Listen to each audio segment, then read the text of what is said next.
Vegas, baby! And so it begins. Walking through the Vegas airport. Next step, get our bags and badges. Oh, we made it to our hotel. This is our hotel. And redo. All right. Or after we have some adult beverages. We almost didn't make it into the first session. It is standing room only. Here we go. CES kickoff. Just got out of the CES Trends to Watch. The IoT, or Internet of Things, is changing this decade to the intelligence of things. 5G is going to be really significant, pushed more by the enterprise than by consumer. The 5G, actually, I wanted to make a comment on that. The first time I noticed 5G is anytime I've been flying through Houston, my phone clicks over to 5G. We don't have 5G in Boise yet. No, we don't. And so that's pretty cool. It's slowly coming out. Also talked about the customization of AI, making the home more intelligent. Star Streaming Wars. HappyTwoBe, a company that Meg Whitman is part of, is focused on mobile content, 10 minutes or less. I might want to go to her talk later. Yeah, exactly. Screens are getting bigger. Steph just got a big screen TV. What size was it? 55? Yeah, I got a 55 55. inch. Cool. Thanks, Brandon, for the recommendation on that. Right? Transportation. They're going to have flying cars. I wrote down what that one's called. Right. That one is electric vertical takeoff and landing, or flying cars. Then in the digital health industry, we're looking at AI, along with 5G, is going to really enable remote things like remote surgery and things like that can happen. Yeah, instead of using a real life cadaver, they're going to use more VR experiences. There's going to be a lot of resilient technology. Sustainability. Sustainability is going to be really important. Exactly. Then he wrapped it up with robotics, and the trend that he mentioned was the fallout of the social robot. There's no social robots really. It's more task based. Mm-hmm. Very cool stuff. More to come. This is just the first session. We'll talk to you guys later. We're here finally at the show. Woo! All right, off we go.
Thoughts that I had while watching the last session, which was about personalization and AI and AR, and theirs had to do with the makeup industry. It was the representative from L'Oreal.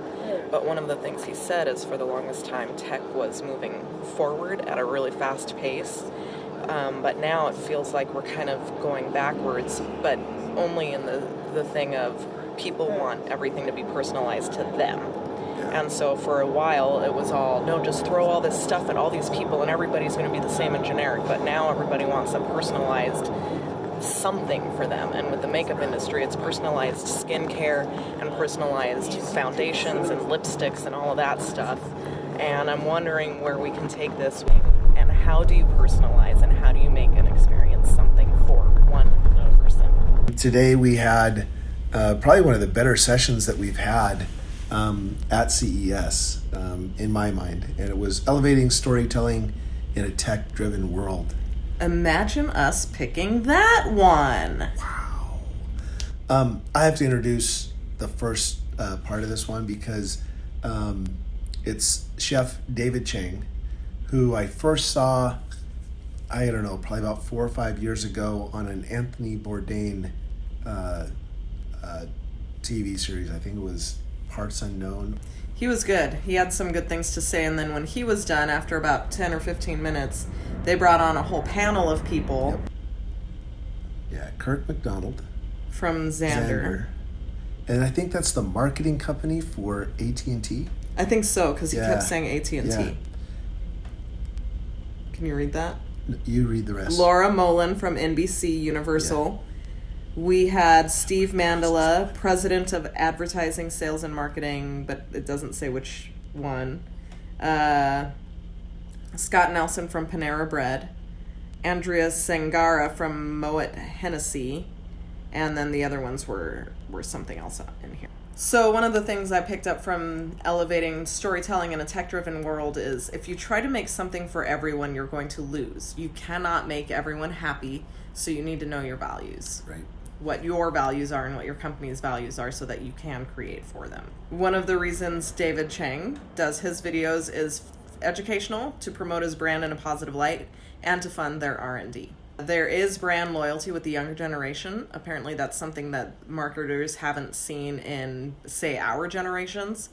And one thing I put down is if you like your brand, other people will see that and like it too. And that's how I feel when we do the HP How To For You vlog, is we're so excited about the products that we're representing in this vlog that it's hard not to get excited as a customer while watching these videos. When it comes to using data and analytics, you need to use it to help you make the decisions for future content creation. Take more risks and be more fearless, and think about how much of your key message is getting across. So, in terms of creating videos, when does your audience start dropping off from watching your video? Right. And so knowing that is knowing where in your video your key message needs to be. Right. And I liked what David Chang said earlier, because this one came out a little bit later. When you go into a restaurant and somebody starts telling you everything about the menu and you're not interested, you heard what you wanted and it was like, okay, you zone everything else out. Leave breadcrumbs. Tantalize them at first, lead them down the path they want to go, and if they want more, consumers are smart enough, they're going to go and find more information about it. But you have to make it easy for them to find that information. That extra information has to be there, but lead them to it. Don't give it all to them at once. Yeah, I like that. That was really good. And on top of that, people discern quickly whether your video is intriguing or not, and if they want to keep watching. Yeah, people scroll. You just scroll and scroll. Yes, so the next one, create content that makes people stop scrolling. So everybody's scrolling, and you want to make something that catches their eye and makes them go, "Oh, what's that?" Wait, and they watch it for 5 minutes, and then now they can be a consumer. And it's okay to look outside of what already works. Take some risks with your content creation. Because, yeah, that's what it's all about, is thinking about new things and trying new things. And one suggestion is to set budget aside for testing various content that you create. How about you set some aside to test certain types, right? Run some pilots. And I know we've done that. One thing to remember, consumers today have the ability to walk away. See ya. And that has to do with the scrolling too. Yep. Boring, they're going to keep scrolling. So that is stuff you have to remember. You want to create a fandom. People love what they love. And another one, give consumers the opportunity to co-create with your brand. This is user-generated content. The trade show portion of CES, day one, and it was awesome. So it was. Trade show opened at 10. We walked around. We saw some really cool technology, cameras and stuff like that. Oh, man. Yeah, so the Nikon booth is always a trip. And it's not just their equipment that they have there, it's the speakers. So, well, my phone's recording. Amy something. Yeah. Vitalis? Amy Vitali. Vitali. She's a famous documentary photographer and filmmaker, and she talked about how she spent the last 10 years in Kenya following rhinos around, and she was there when the last male white rhino passed away in her talk, I mean, it was about the equipment and stuff, but it was more about how you can tell stories. It was about being a storyteller. She said that the people behind the camera and creating this stuff are just as important as the people that these films and these photos are being created of. The message, the messenger is just as important as the message. As the message. And she's an amazing photographer. So I started following her on Instagram. We kind of just ran through the Samsung booth, ran through the Canon booth, ran through the Sony booth. Now GoPro booth, the GoPro 8 was the new one with all the accessories. It's the accessories. So the new GoPro accessories that are coming out in March is a screen that you can put on the top of your GoPro, and you can watch yourself, like do selfies and stuff. Yeah. I think we're ready. I have the GoPro on. I don't know what it's looking at though.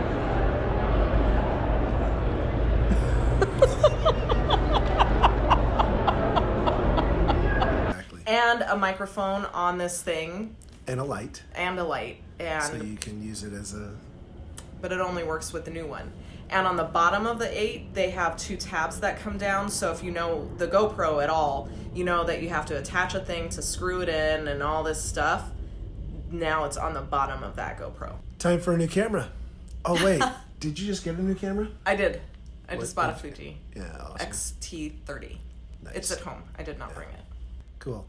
I went to the Razer booth, but it was so busy I wasn't able to talk to anybody. We saw DX Racer chairs. Was looking at those. I really want one of those. Then they had a pink one with big, huge wings on it. I don't know if we got a picture. I did not sit in it. No, because it's Hello Kitty. And nothing against Hello Kitty, but I am not a Hello Kitty fan. I grew up with that stuff. I am not that child anymore. But it was fun. I'm still a kid at heart. Hello Kitty is not my thing. Other than that, that's the end of the trade show day. All right, Brandon, this is for you. Here's their modular PC. So basically what you have is all the components on a PCI card. You have the ability to connect video to it, and there is the case with the power supply in it. So that's the Razer Tomahawk Gaming Desktop PC, toolless, designed aluminum sled, blah, blah, blah. Okay, we got a couple more sessions down. We had to find a quiet place so we could do the next installment here. This was C and CMO. C and CMO in the C space. And it was a great panel of CMOs, all women, and they were talking about what the C now stands for in CMO, which we did step in a bit late, but I believe it's mostly creativity in CMO. Yeah. And one of the lines that I wrote down, I don't remember which one said it, but she said, "Don't tell me about your accomplishments. Tell me about your impact on the company/customer."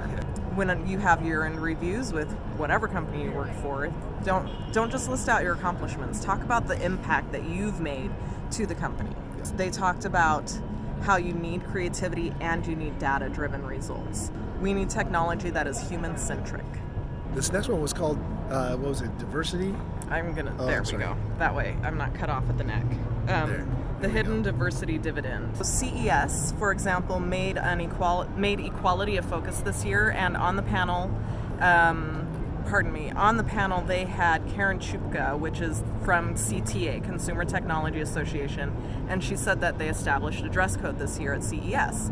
And my first thought was, oh, that sucks. Who wants a dress code? But after she talked about it, I fully believe it, because you have what are called booth babes, and they're the women that walk around wearing almost nothing, trying to get you to stop at the booth and listen to the spiel. They have the dress code now, so there are no booth babes. By 2024, 40% of tech companies will be lacking in the appropriate talent. What is uncomfortable or different that you can do to change and challenge yourself? So instead of just doing the same thing over and over again, what can you go out and do that challenges you? The lady from CTA, she said even spending 5 minutes at a conference such as this, you meet somebody new, you say hi, You don't have to be friends, but you get to know them for 5 minutes, and that is part of being inclusive. Antonio Lucio said that, and his point is, as employees, you look up to your leadership, and if you don't see yourself in that leadership, like if there are no female leaders up there, if there are no diverse leaders up there, if there are no leaders up there that have a disability, how can you, as a person with those parts of yourself, feel like you're being included in that company and feel like you can reach to the top and become that leader yourself? Stephanie from the WWE, she's the CEO, I believe, she was up there talking about women in sports and that only 4% of women are represented in sports right now. Oh, yeah. Which is so sad because we have men's sports and we have women's sports, and women are amazing. They are. And so we need more representation out there, such as, saying, hey, look at what the women's team of basketball or the women's team of soccer did. Yeah. They did better than the guys. Totally. Yeah. And they did bring up the World Cup. Yep. And yeah. How Go awesome USA, the ladies right? were. Learn and grow every day and constantly challenge yourself. We're at a bar called Nacho Daddy. Whoa, Whoa, there it is. that's not our food. That's not our food, but the guy sitting next to us ordered the fire nachos or something like that, or And the fire it's shrimp. his first time in Vegas. In Vegas, on the Strip.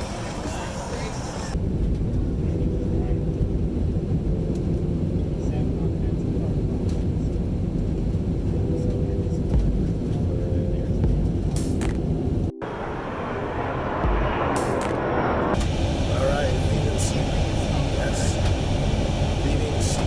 2020. It was a great trip.